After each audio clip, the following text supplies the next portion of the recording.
বা তোমাদের কারো যদি আমি আঘাত করে থাকি তাহলে আমাকে আঘাত করে তোমরা প্রতিশোধ নাও। আমি তোমাদের হক নষ্ট করে আমি মৃত্যুবরণ করতে চাই না। তা হয়তো আমার সময় ঘনিয়ে আসে, তোমাদের মাঝে হয়তো আমি বেশি থাকতে পারবো না। এক সাহাবী, ওই সাহাবী ছিল অনেক চালাক চতুর। ওই সাহাবী বলে, ইয়া রাসূলুল্লাহ, ইয়া কারিমাল্লাহ, আমার আপনার প্রতি দাবি আছে। বলছে, তোমার কি দাবি আছে? ওই সাহাবী বলে, ইয়া রাসূলুল্লাহ, ইয়া কারিমাল্লাহ, অমুক যুদ্ধের ময়দানে আপনি ঘোড়ার পিঠে চড়ে চাবুক ঘুরিয়েছেন, আর আমরা সিরিয়াল দিয়ে দাঁড়িয়েছিলাম। আপনি যখন চাবুক ঘুরিয়েছেন, আপনার চাবুকের আঘাত আমার পিঠে লেগেছে। এই দাবি আপনার প্রতি আমার আছে। আল্লাহ রাসূল সাল্লাল্লাহু আলাইহি ওয়াসাল্লাম তার সাহাবীকে হুকুম দিলেন যে আমার ঘর থেকে চাবুক নিয়ে আসো। যে চাবুক আমি ঘুরিয়েছি সেই চাবুক নিয়ে আসো। চাবুক আনার পরে ফাতেমা রাদিয়াল্লাহু তাআলা আনহা জিজ্ঞাসা করলেন, চাবুক দিয়ে কি করবে বাবা? তখন জিজ্ঞাসা করার পরে সাহাবী উত্তর দিলেন যে আপনার বাবা যুদ্ধের ময়দানে অমুক সাহাবীর পিঠে আঘাত লেগেছে, সে প্রতিশোধ চায়, সে প্রতিশোধ নেবে। ফাতেমা রাদিয়াল্লাহু তাআলা আনহা কান্না করে তার দুই সন্তানকে ডেকে বলেন, হাসান হোসেন, তোমরা যাও, তোমার এই নানা প্রতিশোধের তোমাদের পিঠ পেতে যত ইচ্ছা তোমাদেরকে আঘাত করো, তোমার নানা গায়ে যেন একটি আঘাত করতে না পারে। হাসান হোসেন দৌড় দিয়ে চলে আসলো। হযরত আলী, ওমর রাদিয়াল্লাহু তাআলা আনহু সাহাবীর উদ্দেশ্য করে রাগান্বিত অবস্থায় বলতেছেন যে, হে ভাই, তুমি কেন আল্লাহ রাসূলকে আঘাত করবে? ওই আঘাতটা তুমি আমাকে করো। আমার শরীরে যত মনে চায়, তোমার যত ইচ্ছা, তত তুমি আমার শরীরে আঘাত করো, মেহেরবানি করে আল্লাহ রাসূলের শরীরে আঘাত করো না। ওই সাহাবী কিছুতেই রাজি না। তিনি বলছেন, না, আমি যার সাথে আমার দেনা পাওনা বা যার সাথে আমার প্রতিশোধ নেওয়ার ব্যাপার, আমি তার থেকে নেব, আমি তোমাদের কাছ থেকে নেব না, তোমাদের পিঠে আমি আঘাত করবো না। আল্লাহ রাসূল সাল্লাল্লাহু আলাইহি ওয়াসাল্লাম সাহাবীর হাতে চাবুক দিয়ে বললেন, যাও, পিঠে আঘাত করো। সাহাবী পিঠে চলে গিয়ে আল্লাহ রাসূলকে বললেন, ইয়া রাসূলুল্লাহ, ইয়া হাবিবাল্লাহ, আপনি যখন আমাকে আঘাত করেছেন তখন আমার পরনে কোনো কাপড় ছিল না, আপনার পরনে কাপড় আছে। আমি চাই আমাকে যে খালি গায়ে যেরকম আঘাত করা হয়েছিল, আপনিও খালি গায়ে, আপনার পিঠে কোনো কাপড় থাকতে পারবে না, ওই অবস্থায় আমি আঘাত করব। আল্লাহ রাসূল সাল্লাল্লাহু আলাইহি ওয়াসাল্লামের পিঠ থেকে তাহার কাপড় দিয়ে শুধু পিঠ দিয়ে বলল যে, হে সাহাবী, তুমি তোমার কাজ চালিয়ে যাও, তুমি প্রতিশোধ নাও। ওই সাহাবীর মনে ছিল অন্য খেয়াল, যেটা ওমরও জানতো না, যেটা হাসান হোসেনও জানতো না। ওই সাহাবী চাবুকটা নিচে দিয়ে আল্লাহ রাসূল সাল্লাল্লাহু আলাইহি ওয়াসাল্লামের পিঠ মোবারক জড়িয়ে ধরেছে।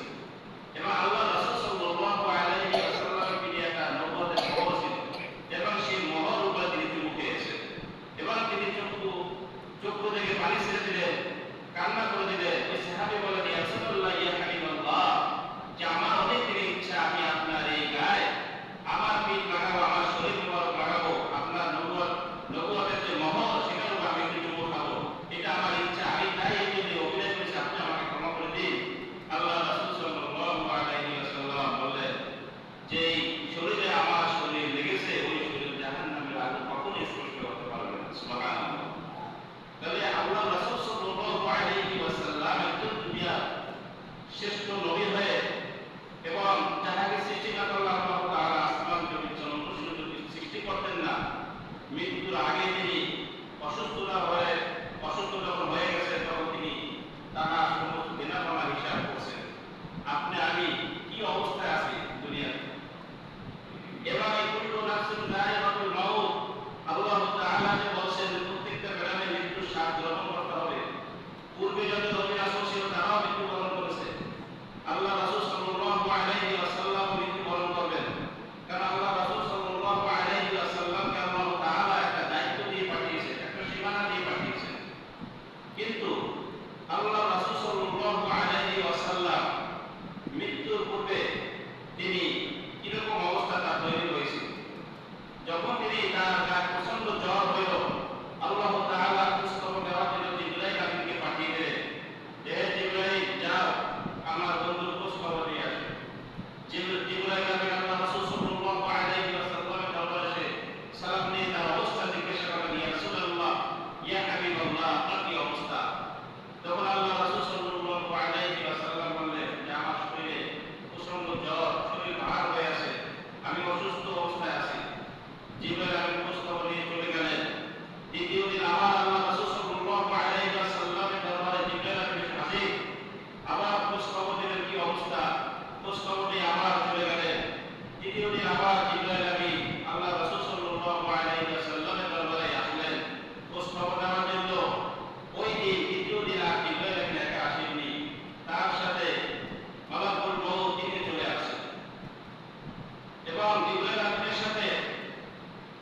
যে 1,00,000 ফেরেশতা আল্লাহ রাসূল সাল্লাল্লাহু আলাইহি ওয়াসাল্লামের রূহ মুবারককে ইস্তেকবাল জানার জন্য, সম্মান জানার জন্য নিয়ে আসে।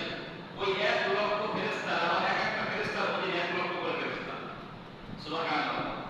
অর্থাৎ অসংখ্য অগণিত ফেরেশতা আল্লাহ রাসূল সাল্লাল্লাহু আলাইহি ওয়াসাল্লামের রূহ মুবারক নেওয়ার জন্য, সম্মানিতভাবে নেওয়ার জন্য চলে আসে। জিবরাইল আমিন আল্লাহ রাসূল সাল্লাল্লাহু আলাইহি ওয়াসাল্লামের ঘরে প্রবেশ করে সালাম দিয়ে প্রস্তাব করে বলেন, ইয়া রাসূলুল্লাহ, ইয়া হাবিবাল্লাহ, বাহিরে একজন লোক আছে যিনি আপনার ঘরে প্রবেশ করার জন্য অনুমতি চাইতেছে। পূর্বে কাহারও ঘরে প্রবেশ করার জন্য অনুমতি চাননি এবং ভবিষ্যতে কাহারও ঘরে প্রবেশ করার জন্য অনুমতি চাবে না। তিনি হলো মালাকুল মউত। তিনি আপনার অনুমতি চাইতেছে, আপনি অনুমতি দিলে তিনি আপনার ঘরে প্রবেশ করিবেন।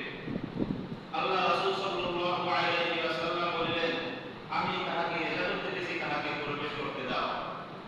মালাকুল মউত আল্লাহ রাসূল সাল্লাল্লাহু আলাইহি ওয়াসাল্লামের কামরায় প্রবেশ করে সালাম দিলেন। সালাম দিয়ে বললেন, ইয়া রাসূলুল্লাহ, ইয়া হাবিবাল্লাহ, আল্লাহ তাআলা আপনার কাছে আমাকে পাঠিয়েছেন। আপনি চাইলে এই দুনিয়ায় সারা জীবন থাকতে পারেন, আর আপনি যদি অনুমতি দেন তাহলে আমি আল্লাহর হুকুম পালন করব। আল্লাহ তাআলা আপনাকে জিজ্ঞাসা করতে বলেছেন অনুমতি নেওয়ার জন্য। পূর্বে আমি যত মানুষের জান কবজ করেছি, আমার কারো অনুমতি নেওয়ার প্রয়োজন হয়নি এবং ভবিষ্যতে কারো জান কবজ করার জন্য অনুমতি হবে না। আপনাকে আল্লাহ তাআলা সালাম জানিয়েছে এবং আমাকে জিজ্ঞাসা করতে বলছে। তখন আল্লাহ রাসূল সাল্লাল্লাহু আলাইহি ওয়াসাল্লাম জিবরাইল আলাইহির দিকে তাকাইলেন। জিবরাইল আলাইহি বললেন, ইয়া রাসূলুল্লাহ, ইয়া হাবিবাল্লাহ, যে আল্লাহ তাআলা আপনার দোস্ত আপনার অপেক্ষায় আছে, মোলাকাতের জন্য আপনার বন্ধু আপনার অপেক্ষায় আছে। এই কথা বলা হয় আল্লাহ রাসূল সাল্লাল্লাহু আলাইহি ওয়াসাল্লাম আজরাইল আলাইহিস সালামকে জান কবজ করার অনুমতি দিলেন। তিনি জান কবজ করলেন। আল্লাহ রাসূল সাল্লাল্লাহু আলাইহি ওয়াসাল্লাম দুনিয়া থেকে বিদায় হয়ে গেলেন। সমস্ত লোক কান্নাকাটি শুরু করে দিলেন। প্রত্যেকের ঘরে কোথা থেকে একটি শব্দ আসলো যে, হে নবীর বংশগণ, হে নবীর সাংসারিকগণ, আপনারা ধৈর্য ধরুন। প্রত্যেক ক্ষতির ভিতরে আল্লাহ তাআলা কিছু না কিছু ভালো জিনিস রেখেছেন। এই শব্দ কে বলেছে? আলী রাদিয়াল্লাহু তাআলা আনহু বলেন, এই শব্দ হযরত খিজির আলাইহিস সালাম বলেছেন। আল্লাহ রাসূল সাল্লাল্লাহু আলাইহি ওয়াসাল্লাম মৃত্যুর আগে ফাতেমা রাদিয়াল্লাহু তাআলা আনহাকে ঘরে কামরায় প্রবেশ করার পরে ফাতেমা রাদিয়াল্লাহু তাআলা আনহাকে সর্বপ্রথম বলেছেন, তিনি যে দুনিয়া থেকে বিদায় হবে এই কথা তার মেয়েকে সর্বপ্রথম বলেছেন যে, মা, আমার মনে হয় যাওয়ার সময় হয়ে গেছে।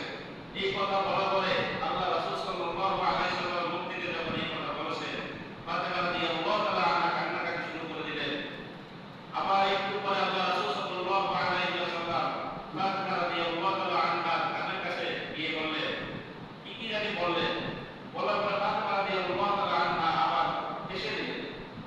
তখন আম্মাজান আয়েশা রাদিয়াল্লাহু তাআলা আনহা, ফাতেমা রাদিয়াল্লাহু তাআলা আনহা যখন রাসূল সাল্লাল্লাহু আলাইহি ওয়াসাল্লাম কামরা থেকে বের হলেন, তার কাছে জিজ্ঞাসা করলেন যে, আপনি বলুন আপনার বাবা আপনাকে কি বলেছে? বলছে, না, এই গোপন কথা আমি এখন বলতে পারবো না। তখন আল্লাহ